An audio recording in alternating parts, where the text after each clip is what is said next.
Kapag gusto ka iangat ni Lord, madalas meron yan 3 hakbang, pero warning lang. Hindi yan para sa mahina ang puso. Kasi ang pruning at obedience, masakit yan. Mabigat yan. Hindi lahat handang dumaan dito. Una, pruning. Tinatanggal ni Lord lahat ng bagay na hindi para sa'yo. Pwedeng tao, ugali, o kahit opportunities na akala mo kailangan mo. Hindi para parusahan ka, kundi para iposition ka sa tamang lugar. Kaya wag mo iisipin rejection yan. Redirection yan. Yung iniisip mong pagkawala, protection at preparation yan galing sa Diyos. Ang pangalawa, obedience. At ito ang pinakamahirap. Minsan, hihingin ni Lord na bitawan mo yung gusto mo. Magpatawad kahit masakit. At magtiwala kahit walang kasiguraduhan. Hindi ito laging may kasamang paliwanag. At hindi ito laging logical. Madalas hindi natin to maintindihan. Madalas hindi natin to paniniwalaan. Madalas hindi natin to matatanggap. Pero tandaan mo, obedience is the key that unlocks the next level.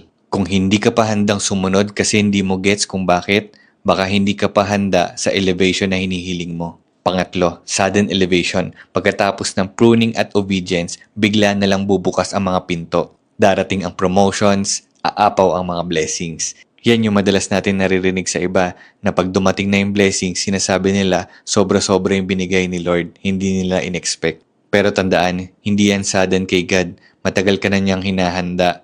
Nakaplano na yan lahat sa Kanya. Hinihintay ka lang niya sumunod at magtiwala para maging ready ka sa ibibigay niya. Nasiguradong yung ibibigay niya, maaalagaan mo.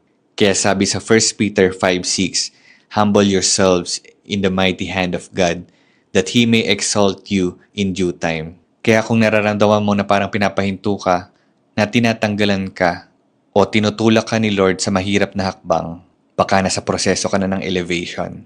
At uulitin ko, hindi ito para sa mahina ang puso.